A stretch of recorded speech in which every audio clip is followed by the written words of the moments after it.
bienvenue à ce nouveau numéro de l'Étendard de Midi. Un nouveau numéro dans le cadre ou au titre de l'année 2018. Mais souvenez-vous que c'est la suite logique, c'est le numéro 7 en fait de notre émission. 2018, oui, au premier trimestre, nous reprenons avec le même invité, le docteur King Fortuné, que je salue. Bonjour docteur. Et bonjour monsieur le journaliste. Alors, 2018, c'est notre première rencontre dans l'Étendard de Midi. Une longue pause. Les téléspectateurs se sont certainement lassés, disant qu'on ne produisait plus. Est-ce que ça avait tari? Bon, je vous laisse peut-être la liberté de dire un mot rapidement là-dessus avant de continuer. Ben, c'est pas un tarissement. Je sais qu'on a fait un petit virage de l'autre côté de la musique, parce que dans les thématiques qu'on avait développées, on avait aussi parlé de la vision du Sud. Et bien sûr, dans cette vision, Frère Branham a vu la grande race noire s'élevant avec des mains levées, louant le Seigneur. Donc, ce petit laps de temps qui est fait que aussi qu'on soit un peu absent visiblement sur les médias et ne pas tourner les émissions, c'est qu'on se concentrait sur des projets d'ordre musical. Donc, on a mis en place une demeure de silence musique avec le cantique de Moïse et de l'agneau, qui d'ailleurs est sur le net. Il y a en deuxième lieu, il fallait s'occuper aussi des enfants, une demeure de silence Kids, et qui est déjà aussi prêt. Il y a aussi l'école de talent, c'est-à-dire un programme qui s'occupe spécialement des chants des recueils qui semblent disparaître. Donc on a œuvré un peu dans cette direction et ça nécessite un peu plus de finances, plus d'attention et plus du temps bien sûr. Et vu qu'on a essayé d'avancer ce programme, voilà pourquoi nous sommes de retour à nouveau pour traiter les questions concernant l'Afrique. D'accord. Alors là-dessus, surtout au sujet de l'école de talent, vous savez qu'on est au 21e siècle, avec la toile, on voit beaucoup de choses et personnellement, j'ai vu les réactions de beaucoup d'internautes au sujet de l'école de talent. Bon, on aura une occasion certainement de revenir là-dessus. Question de creuser un tout petit peu parce qu'il y en a qui sont sceptiques, qui se disent que c'est juste une façon de se faire voir, d'attirer les foules et puis ça n'a rien à voir avec ce que Branham a recommandé. Bref, on aura un temps où... Oui, Branham a recommandé de chanter les chants du recueil. D'accord. Nous sommes dans l'œuvre, dans la position, dans la direction même de William Branham. D'accord. Nous promettons aux téléspectateurs que nous trouverons un temps où nous reviendrons là-dessus, puisque c'est toujours la prophétie. Alors, plus précisément de l'Afrique, nous avons parlé de la vision du réveil du Sud, donc de l'Afrique du Midi. Et dans ce cadre, nous étions au 6e numéro, nous avons parlé du mouvement migratoire. Et je rappelle aux téléspectateurs que nous avons en toile de fond Jérémie chapitre 8, à partir des versets 7. Je m'en vais rapidement rafraîchir la mémoire des téléspectateurs. Même la cigogne connaît dans les cieux sa saison. La tourterelle, l'hirondelle et la grue observent le temps de leur arrivée. Mais mon peuple ne connaît pas la loi de l'Éternel. Alors ça, c'est notre écriture de base. Nous allons tourner là-dessus. Et nous commençons effectivement avec la cigogne. Mais avant de plonger directement dans la cigogne, je vais revenir un peu sur la réaction du pasteur Wallon, qui, dans la même perspective, avait émis une intention, une pensée relative à la cigogne ou à l'oiseau migratoire qui parlait des saisons. Bon, on ne peut pas passer pieds joints. Je crois qu'il faut qu'on dise quelque chose là-dessus avant de parler stricto sensu de la cigogne, pasteur. Ben, je crois qu'au numéro 6, quand le pasteur Wallon, que j'apprécie bien sûr, a souligné un fait sur les 5 conditions à remplir pour accomplir la volonté de Dieu, et pour ne citer que les 2, il a insisté sur la saison ainsi que le temps. Donc je pense qu'il a saisi cette direction dans laquelle nous sommes en train d'avancer. Donc pour comprendre, c'est cette étude approfondie sur les saisons. Ça nous ramène directement dans Lévitique 25, le verset 11 et le verset 22. Voyez-vous que ici, la Bible dit, je cite en passant dans Lévitique 25, le verset 11, il dit que la 50e année sera pour vous le jubilé. Vous ne sèmerez point, vous ne moissonnerez point ce que les champs produiront d'eux-mêmes. Et vous ne vendangerez point la vigne non taillée. Dans le même chapitre, au verset 22, Lévitique 25, le verset 22, dit que vous sèmerez la 8e année et vous mangerez de l'ancienne récolte jusqu'à la 9e année. Jusqu'à la nouvelle récolte, vous mangerez de l'ancienne. Donc, voyez-vous que la complexité de ces deux versets qui se trouvent sur le même chapitre, d'une part, nous avons l'année jubilaire qui est caractérisée par la cessation des activités agricoles au verset 11 que nous venons de lire. Par contre, au verset 22, on dit que la même année, qui est la 8e, vous sèmerez. Donc, voyez-vous que ça semble, même au début, moi j'avais des lacunes de comprendre un peu, mais comment la même année, il est interdit d'ensemencer. Bon, la même année, de l'autre côté, il faut s'aimer. Pour comprendre ce paradoxe, il faut maîtriser la loi, ce qu'on appelle en Israël, la loi des précisions des équinoxes. En effet, les équinoxes correspondent à des dates ou des jours où la nuit et le jour ont des durées égales. Donc, nous avons deux équinoxes. Il y a l'équinoxe du printemps qui va du 20, 21 au 22 mars. Et il y a l'équinoxe de l'automne du 21 au 22 septembre. Donc, voilà pourquoi en Israël, l'année a 12 mois. Parce qu'il a souligné la question des saisons. Et c'est très important. Donc, une année a 12 mois. Et dans ces 12 mois sont répartis en deux. Nous avons l'année religieuse et l'année agricole. Donc, voyez-vous, quand il dit la même année, vous n'allez pas ensemencer, il faut maintenant, comme on dit, circoncire cette interdiction de l'ensemencement selon une saison. Et à la fin, il dit que la même année, vous ensemencerez.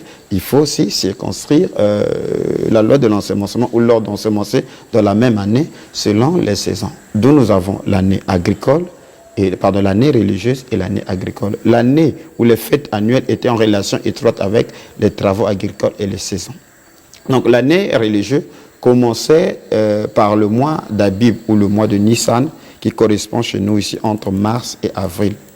Donc elle débutait au même temps ce qu'on appelle en Israël les nouvelles lunes, immédiatement après que l'équinoxe du printemps, quand le soleil est dans le signe du bélier. Donc c'est la période de mars-avril où Jésus est né. Donc c'est pendant cette période-là, quand l'année commence en Israël, l'année religieuse, les fêtes commencent ainsi.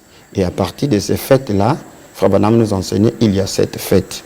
Et donc ça commence à partir du premier mois, qui est bien sûr le mois d'Abib, et ça se termine au mois de Tisré, qui est vers septembre là-bas, qui est le 7e mois. Et là, c'est l'année religieuse qui s'achève. Et à partir de l'achèvement de l'année religieuse commence l'année agricole. Voyez-vous, l'année agricole commence par les pluies de la première saison qui est entre octobre et novembre et jusqu'à ce que nous arrivons à la pluie de l'arrière-saison. Donc il s'agit de comprendre les lois des saisons et c'est à nous de savoir en quelle saison sommes-nous. Donc quand il a souligné la question de la saison, il a insisté sur la question, nous sommes au temps de la saison de l'Afrique. Franchement, je suis avec lui d'un commun accord et on a besoin de ce genre de prédicateurs. D'accord, vous parlez de saison, vous parlez de la saison séjour de mémoire, de l'année plutôt religieuse et de l'année agricole. Jusque-là, vous me plongez dans ce qui est... Oui, je sais, le problème est...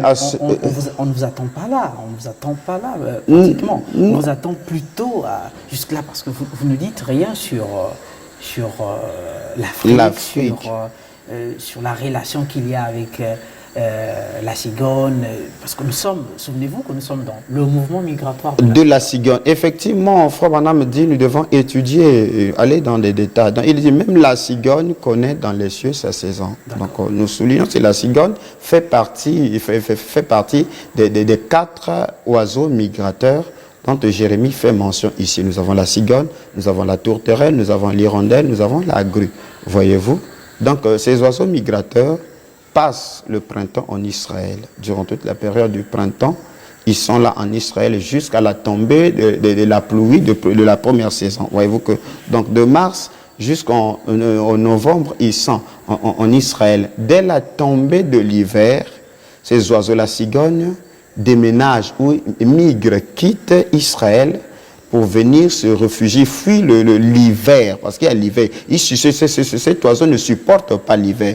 Il quitte Israël pour venir se réfugier en Afrique centrale, parce que pendant cette période-là, en Afrique centrale, il fait chaud. Et il réapparaîtra, ou cette cigogne réapparaîtra en Israël avec la tourterelle pour annoncer l'arrivée du printemps. Donc, quand j'ai appuyé la pensée du pasteur Wallon en rapport avec des saisons, je savais de quoi je suis en train de parler, parce que le Seigneur est en train de s'étonner ici dans Jérémie. Il dit que même la cigogne connaît dans les cieux sa saison. C'est parce que la cigogne connaît à quel moment le danger arrive. Or, prophétiquement parlant, c'est que l'hiver, c'est le signe du jugement ou même le signe de la Odyssée. Donc la cigogne, de façon instinctive, quand le signe du jugement arrive, elle est obligée de déménager.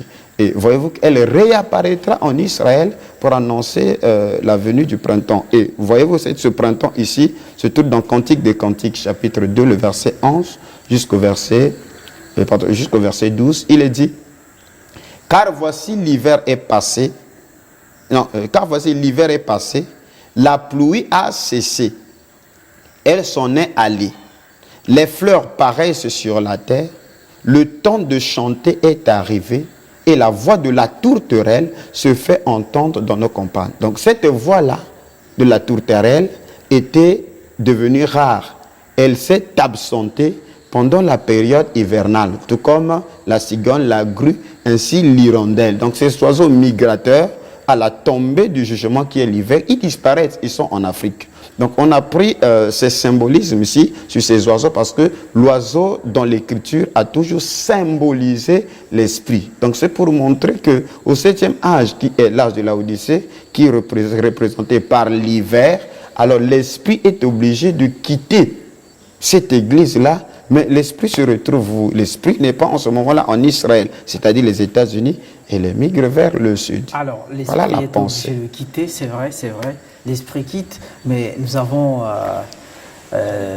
l'étendard du midi, je rappelle que c'est 45 minutes.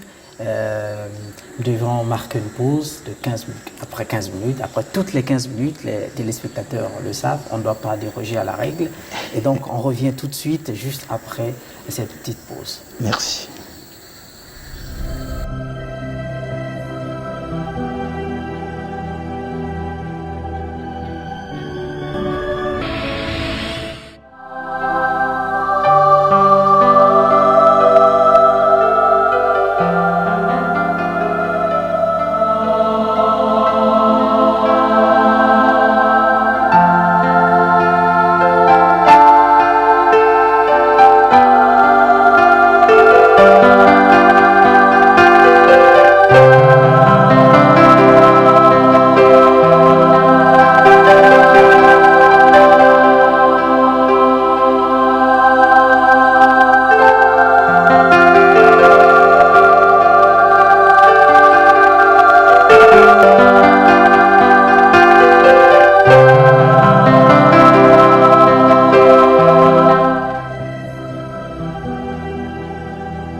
Chers téléspectateurs, nous sommes toujours avec le docteur King Fortuné pour vous parler du mouvement migratoire de la cigogne. En toile de fond, je vous rappelle, vous avez Jérémie chapitre 8 à partir du verset 7.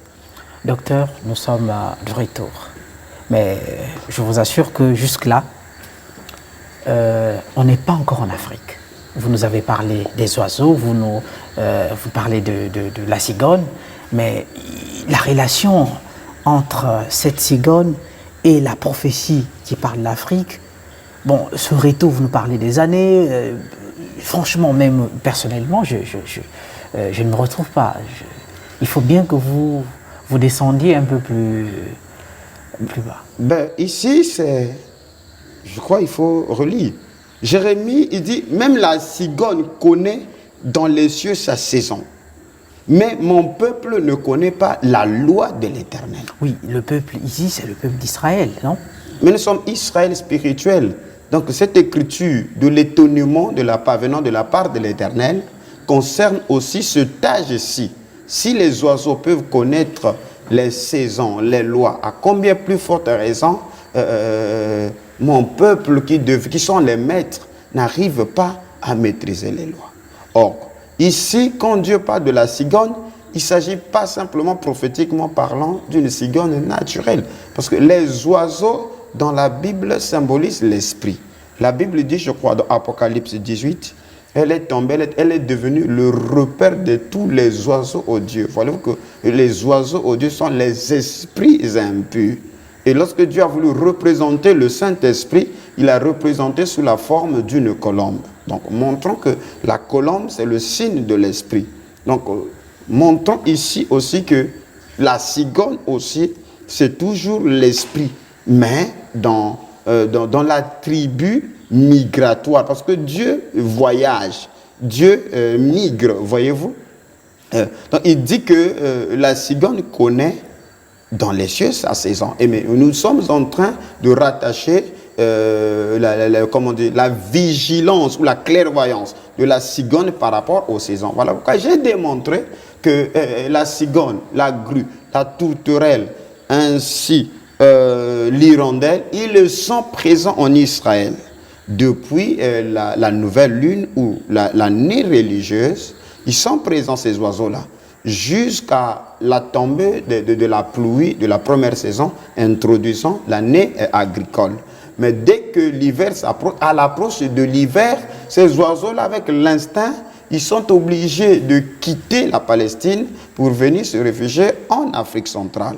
Et voilà pourquoi, une fois que l'hiver prend fin, ces oiseaux-là réapparaîtront pour annoncer la venue du printemps. D'où j'ai pris le livre que Salomon a écrit pour la reine Makeda, c'est-à-dire la reine du Midi, qu'il appelle la Soulamite. Il dit, voici l'hiver est passé. J'ai démontré que l'hiver représente l'âge de la Odyssée, le froid, la glaciation ou le jugement.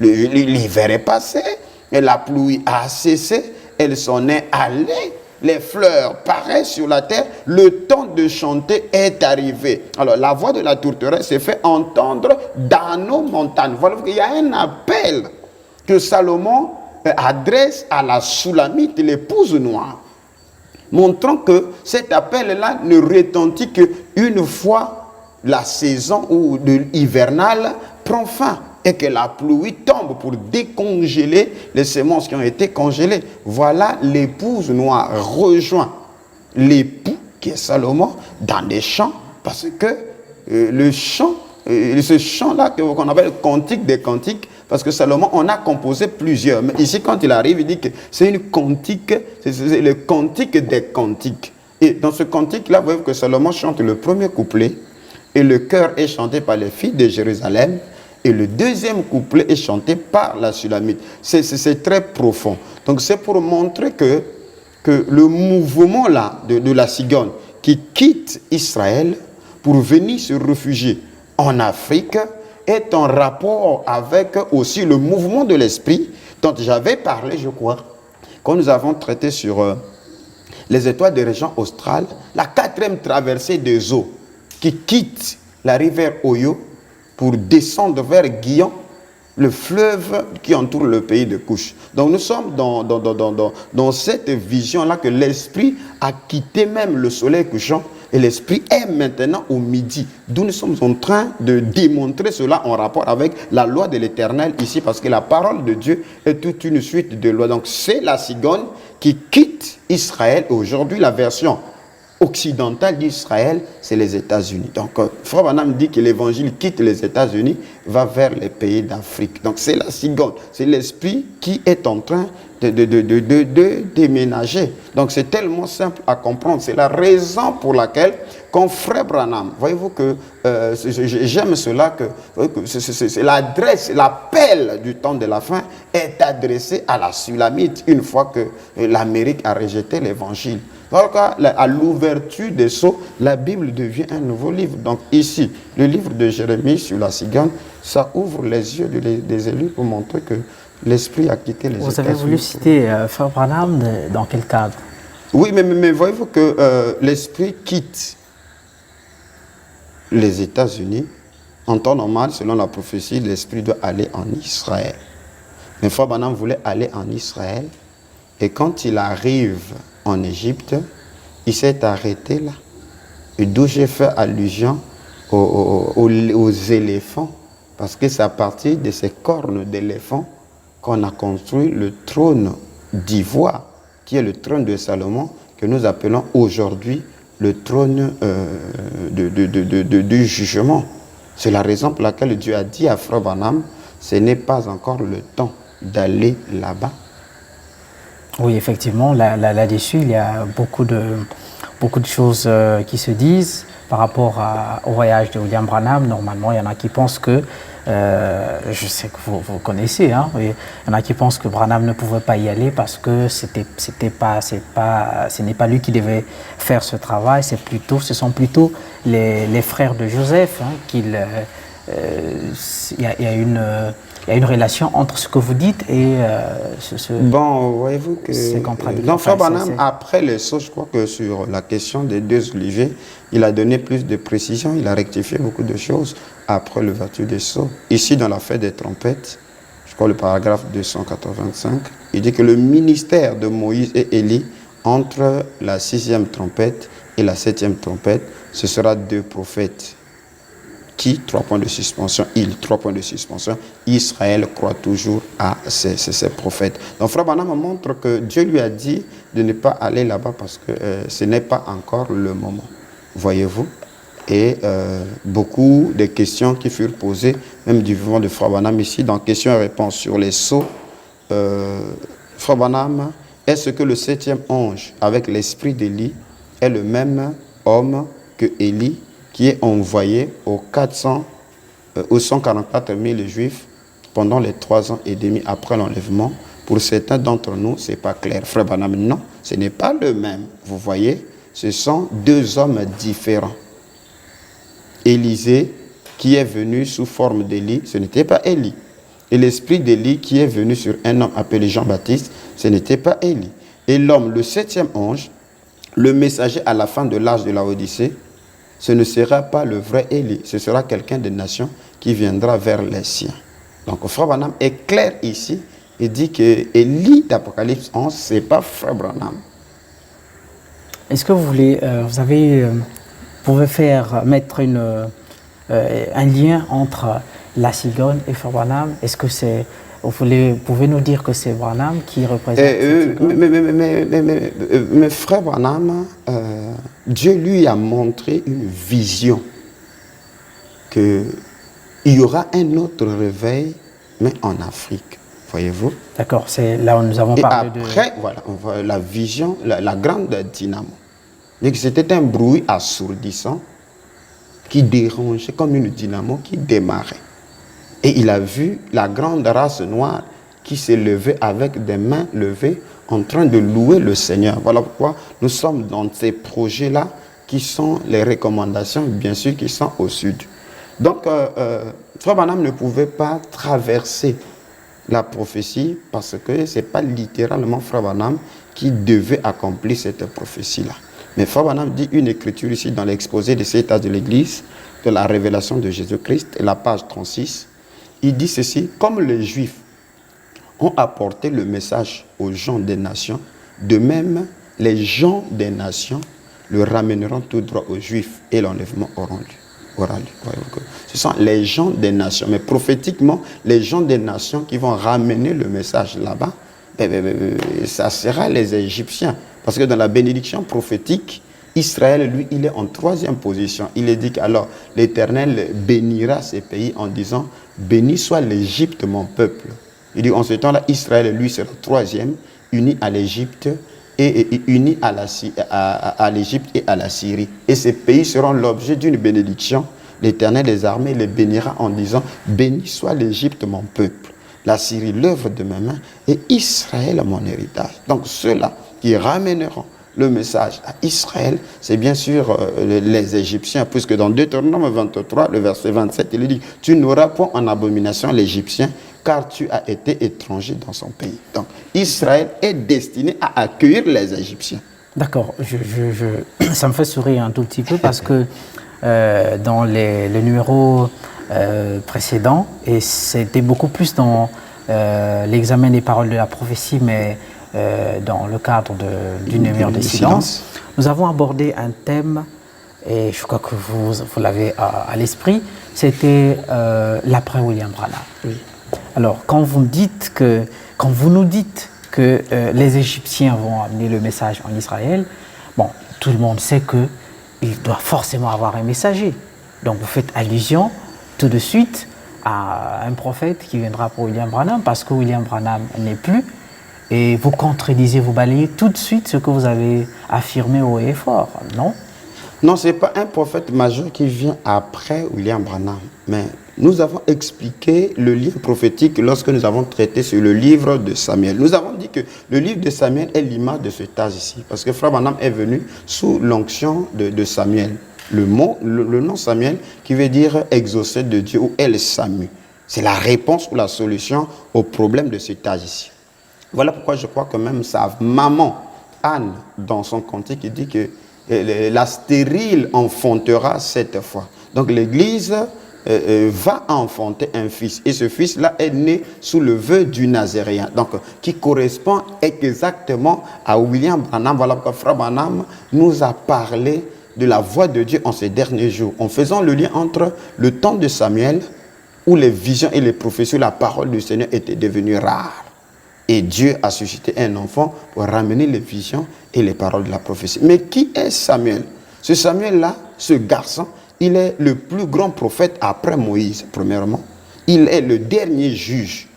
Et il est le sacrificateur et roi, parce qu'il est le roi rejeté. Donc en lui seul, il incarne les 3 onctions, l'onction prophétique, l'onction royale et aussi l'onction sacerdotale. Donc ce Samuel-là, c'est William Branham aujourd'hui. Mais vous remarquerez que le livre de Samuel auparavant, il n'y avait pas 2 livres. Il y a un Samuel et il y a 2 Samuel. Mais auparavant, il n'y avait pas 2 Samuel. 2 Samuel est venu après la déportation de Babylone. C'est là où Esdras, le scribe ou le docteur, et les sacrificateurs ont rassemblé ce qu'on appelle les masorètes, les scribes versés dans la loi de la gématrie pour codifier la Bible. Et à partir de ce moment-là, commencèrent l'approche biblique du Talmud, que vous connaissez bien sûr si vous lisez. C'est alors que le livre de Samuel fut scindé en 2 livres. Il y a un Samuel et il y a 2 Samuel. Donc nous pouvons aussi dire aujourd'hui, si Frère Branham c'est Samuel, nous avons un Branham et nous avons de l'autre côté 2 Branham. Mais voyez-vous que la partie mystérieuse ici, pour comprendre comment cela se fera, c'est que 2 Samuel, ce n'est pas Samuel qui l'a écrite, parce que Samuel est mort dans 1 Samuel chapitre 25, le verset 1er. On dit qu'en ce temps-là, Samuel mourut. Et au chapitre 28, Samuel étant déjà mort, Saoul est allé le consulter par la sorcière d'Endor. Et malgré, dans la tombe là-bas, Samuel, Frère Branham dit que les prophètes ne meurent pas. Samuel a continué à prophétiser, veillant sur la prophétie. Donc, il n'a pas changé sa prophétie ou son message. Et qu'a été le message de Samuel? C'est que tu me rejoindras ici parce que David doit régner. Voyez-vous que nous sommes dans 1 Samuel 28. Et dans 1 Samuel 31, c'est là où Saoul et son fils, Jonathan, décèdent. Après, directement, nous rentrons dans le livre de 2 Samuel. Donc, déjà, à partir de 1 Samuel 25, ce n'est pas Samuel qui l'a écrit. Je crois que les téléspectateurs sont attentifs. 1 Samuel 25, ce n'est pas Samuel qui a écrit, parce que personne ne peut écrire sa propre mort. Donc, le 2 Samuel, ce n'est pas aussi Samuel qui l'a écrit. Mais 2 Samuel a été écrit par 2 prophètes, qui sont 2 vases, étant revêtus du même esprit prophétique. Nous avons Gad et Nathan. Et Oui, Gad et Nathan, je vous retrouve carrément, je retrouve la même tonalité que dans Une demi-heure de silence, lorsque nous avons traité la preuve Branham. Alors, je pense que nous allons encore prendre une petite pause et nous revenons pour continuer avec 2 Samuel, qui est donc, selon vous, 2 Branham. Alors, chers téléspectateurs, nous sommes toujours là en train d'examiner les paroles de la prophétie, mais stricto sensu dans l'Afrique, dans ce qui concerne l'Afrique. Revenons, ne bougez pas, nous revenons, et c'est tout de suite.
Chers téléspectateurs, merci d'être toujours fidèles à votre émission.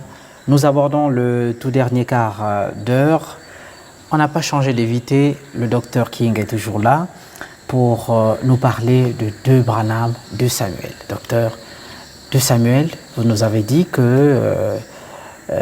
a fallu consulter la sorcière d'Endor, mais ici, 2 Branham, est-ce qu'il faut consulter, ça commence à clocher un tout petit peu, et moi je suis sûr que les téléspectateurs se posent la même question. Si on a consulté là-bas, si c'est le même type que vous voulez utiliser, on a consulté la sorcière d'Endor, ben, ça veut dire qu'il faudra consulter quelqu'un pour qu'il aille réveiller Branham qui dort, non?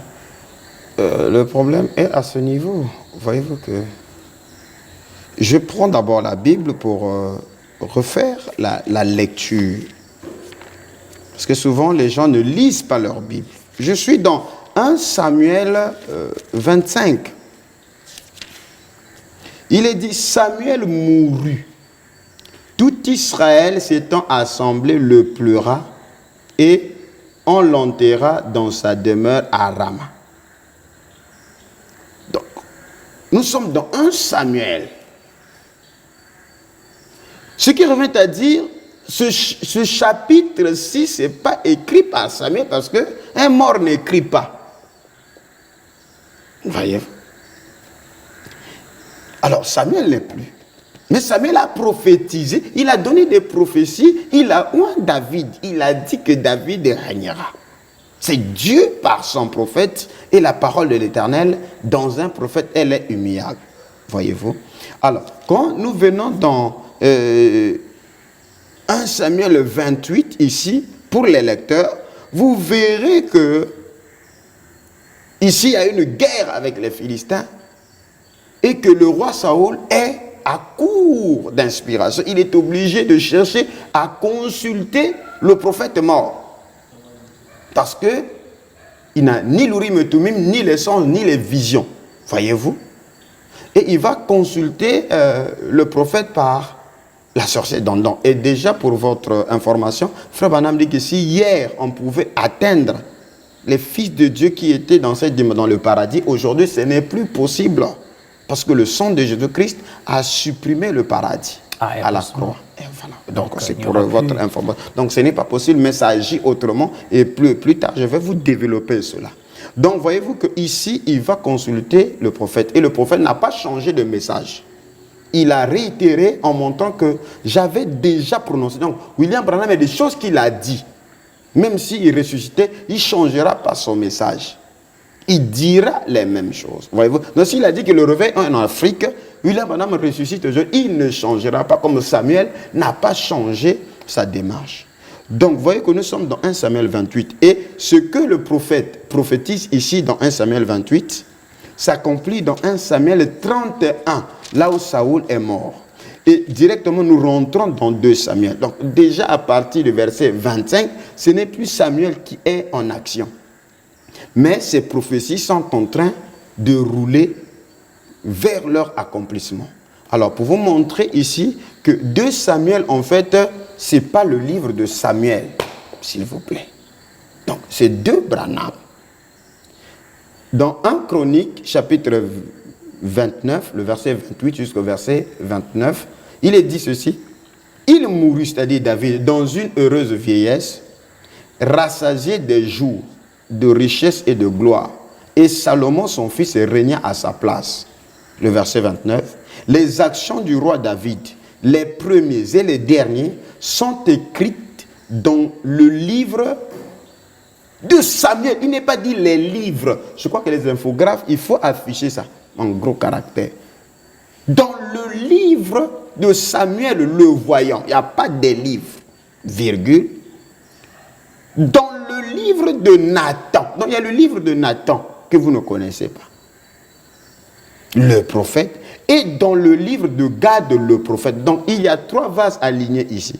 Il y a Samuel qui a un livre, il y a Nathan le prophète qui a un livre, et il y a Gad le prophète qui a un livre. Raison pour laquelle je vous ai démontré ici que 2 Samuel, qui sont les actions de David, parce que les actions de David, les premiers et les derniers sont écrits dans le livre, pas les livres, le livre de Samuel, le livre de Gad et le livre de Nathan. Donc, David apparaît dans 1 Samuel et dans 2 Samuel. Donc, 2 Samuel, en fait, c'est le livre de Gad et le livre de Nathan combinés. Ce que j'ai dit de Branham. Donc, dans 2 Samuel, il n'y a que l'accomplissement des prophéties de Samuel. Parce que Samuel avait dit que David devient roi. Or, David n'est pas roi dans 1 Samuel, il est roi dans 2 Samuel. C'est ce que Frère Branham a dit, passant du prophète à sa prophétie. Donc, Frère Branham a dit des choses dans 1 Branham, qui est le premier livre, mais il y a l'accomplissement de ce qu'il a dit dans 2 Branham. C'est la raison pour laquelle suivez attentivement que le livre de Samuel n'allait pas apparaître. Ça devait être le livre de Gad et le livre de Nathan. Mais vu que le prophète majeur, c'est Samuel, s'il y avait Gad et Nathan, il y aurait de la cacophonie, il y aurait 3 messages ou 3 messagers. Alors, Esdras, le docteur, a tiré en supprimant le livre de Gad et le livre de Nathan, en le combinant sous le leadership du messager majeur qui est Samuel. Donc, leurs 2 livres est devenu un seul livre qui est de Samuel. Mais les vases qui sont en action là, ce n'est pas Samuel, c'est d'autres vases que Dieu utilise. Donc, aujourd'hui, il y a des vases que Dieu oint, mais qui prêchent le même message du grand prophète qui est William Marion Branham. Donc, ce n'est pas qu'un messager majeur viendra. Non, mais il y a... Le frère Branham dit que, d'ailleurs, je vais lire une citation pour que ça ne soit pas des histoires créées. D'accord. Frère Branham dit ici, oh là là, je vais retrouver cette citation. Voilà. Donc, questions et réponses du 12 janvier 1961, le paragraphe 391, il dit que je vous mets tous dans la même situation que moi parce que vous êtes autant que moi concernés par cela, vous êtes les messagers de ce même message. Voyez-vous. Donc, il y a des vases que Dieu oint pour accomplir les prophéties que William Branham a annoncées. C'est la raison pour laquelle c'est la loi de 1 au plusieurs. Je crois qu'il y a eu quelque chose que vous ne voulez pas avouer quand vous parlez de 1 Branham et 2 Branham. Je me disais qu'on allait aboutir là, c'est-à-dire que 2 Branham serait simplement la répétition des bandes telles qu'on en parle de plus en plus aujourd'hui. Il y a une différence entre répéter ce que disent les bandes et faire écouter les bandes. Voyez-vous? Ah bon? Frère Branham dit dans la foi parfaite, non, il y a répéter c'est-à-dire répéter, c'est les enseigner. Frère Branham dit, vous devez étudier. Il dit dans la foi parfaite, au paragraphe 32, il dit, maintenant ce sont des leçons vraiment profondes. Je les ai effleurées seulement. Ensuite, vous pouvez encore creuser. Donc Frère Branham dit, vous devez creuser. Donc le message, nous devons creuser. Dans les douleurs de l'enfantement, le paragraphe 114, il dit, ces hommes, c'est-à-dire nous, s'ils prennent ceci, ce que Frère Branham a dit, et s'ils s'en aillent avec, ils vont pouvoir y donner plus de sens. C'est oui, là, Frère Branham dit ici. Donc quand je démontre 2 Samuel, je suis en train de donner plus de sens au message. Il dit, voyez-vous, pour l'amener à un point, je veux simplement déposer cette sémence, mais j'espère qu'ils lui feront prendre vie. Voyez-vous? Non, ce n'est pas simplement lire la citation, il faut creuser. Et ailleurs, il dit que creuser pour éviter la tribulation. Alors, il y a quelque chose que je vais retenir au sujet de cette question des mondes. Quand vous faites la différence, la distinction entre écouter et répéter, je pense que c'est une thématique un peu très d'actualité aujourd'hui. Si vous pouvez revenir un tout petit peu là-dessus, cette différence-là, comment vous l'établissez? Quand Frère Branham donne l'enseignement sur les Hébreux, il y a un frère qui en a fait un livre de conférence. C'est-à-dire, il a pris la bande, il a étudié la bande, il a fait un livre, un manuel de conférence. Parce que c'était profond. Voyez-vous? Donc, il garde la pensée du prophète, mais il va, suivant la recommandation, donner plus d'essence. Frère Branham dit à Lee Vail, dit que fais-leur comprendre cela dans leur langage à eux, parce que tu connais leur langage. Voyez-vous? De toutes les façons, ici dans le messager du temps du soir, j'ai une citation, Frère Branham dit au paragraphe 89, par conséquent, quand Dieu envoyait ses prophètes, ces messagers du Nouveau Testament, il s'adressait à un seul homme. Et cet homme devait apporter le message. À partir de lui, d'autres allaient partout apportant le même message. C'est le principe de un à plusieurs. Voilà pourquoi je suis en train de montrer que le livre de 2 Samuel, ce n'est pas Samuel qui l'a écrit. Mais c'est l'accomplissement des visions ou des prophéties que Samuel avait faites. D'aucuns vont dire, non, nous voulons ce que Samuel a dit. Mais Samuel a dit que David serait roi. Et vous voyez que David est roi.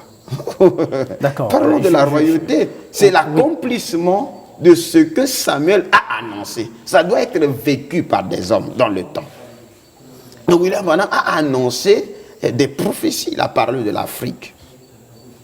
Il dit que l'Esprit quitte les États-Unis pour l'Afrique. Et on doit en parler. Et ça ne s'accomplit pas dans un Samuel ou dans un Branham. Cette prophétie est logée dans 2 Branham.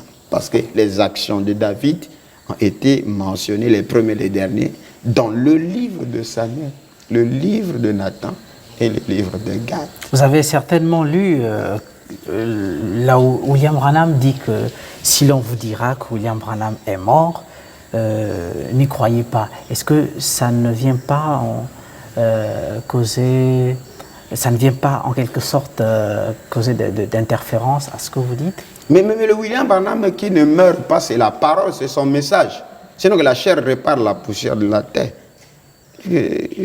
La chair de Branham n'est pas immortelle. Regardez Frère Branham lui-même dans El Shaddai, il le dit, parce qu'il rattache sa chair à lui, à la chair de Genèse 18. Il dit au paragraphe 73, il dit, Éternel Dieu, sois miséricordieux Seigneur, s'écoulait vivement, qu'il ne regarde pas à la chair. La chair même dans laquelle Dieu avait habité disparut en un instant après cela. C'est Genèse 18. Elle disparut car Dieu l'avait simplement utilisée. De même, cette chair, la chair de Branham, qu'il utilise maintenant, va disparaître un de ces jours. Elle retournera à la poussière de la terre si Jésus tarde. Mais l'Esprit de Dieu vivra éternel. Seigneur, que les gens voient cela. Ce que nous devons voir, c'est que l'Esprit qui était dans Frère Branham, le message de Branham ne mourra pas. Et pour conclure, dans les âmes qui sont maintenant en prison, le paragraphe 277, il dit, mais vous ne pouvez pas tuer le ministère. Dans ce qui ne meurt pas, c'est le ministère. Donc Gad, Nathan, c'est le ministère de Samuel. Il continue à vivre. Vous pouvez endormir le messager, mais vous ne pouvez pas le faire pour le message. Oui, oui, c'est vrai, il continue à vivre. Donc le Branham qui ne meurt pas, ce n'est pas le fils de Charles et Ella Branham. Il ne repart la poussière de la terre. Mais c'est l'esprit là, le message, la parole qu'il a prêchée. Ça ne peut pas mourir. Ça vit en toi, ça vit en moi, ça vit dans les vases pour accomplir ce qu'il annonce. Chers téléspectateurs, en tout cas, nous sommes en train de descendre assurément vers la fin de ce numéro, le tout premier numéro de l'année 2018. Alors, retenez simplement que nous avons parlé de la cigogne. En toile de fond, nous avons Jérémie chapitre 8, que vous allez certainement creuser vous aussi à la maison. Pour éviter la tribulation. Pour éviter la tribulation, comme le dit le docteur. Mais cigogne, l'Afrique, la relation a été faite. Ne tardez pas, j'allais dire les réactions, si vous en avez, ne retardez pas. Ça finit ici, mais ça continue sur la toile. Nous allons nous retrouver tout de suite sur la toile. Et vos réactions, vous savez comme toujours, hein, je me ferai le devoir de les transmettre, de les exposer ici pour que, parce que ça peut toujours aider plus d'une personne. Alors, faites ce que vous faites d'habitude. Nous allons nous retrouver très prochainement. Il n'y aura plus de... ça s'est rassuré, il n'y aura plus de pause comme nous l'avons fait. Ah oui, oui. Nous allons continuer progressivement avec les nouvelles émissions. Je ne sais pas s'il y a déjà, vous pouvez déjà susciter d'engouement auprès des téléspectateurs pour la prochaine fois. Si vous n'avez pas encore... Bon, je pense que ce sujet n'est pas encore fini parce que c'est très profond. D'accord, donc nous allons revenir sur le mouvement migratoire de la cigogne, certainement que nous allons parler de la tourterelle et de l'hirondelle. Alors, c'est promis, chers téléspectateurs, on prend rendez-vous pour très prochainement, c'est promis, et on se retrouve, on se dit à bientôt avec le Dr King, hein, mais ce sera avec le même plaisir. Docteur, portez-vous bien et on se dit à bientôt. À bientôt. Et pareillement, porte-toi aussi bien parce que nous t'aimerons t'avoir à nouveau sur ce Merci. Dieu fera quelque chose pour que nous soyons toujours fidèles sur ce plateau. À très bientôt.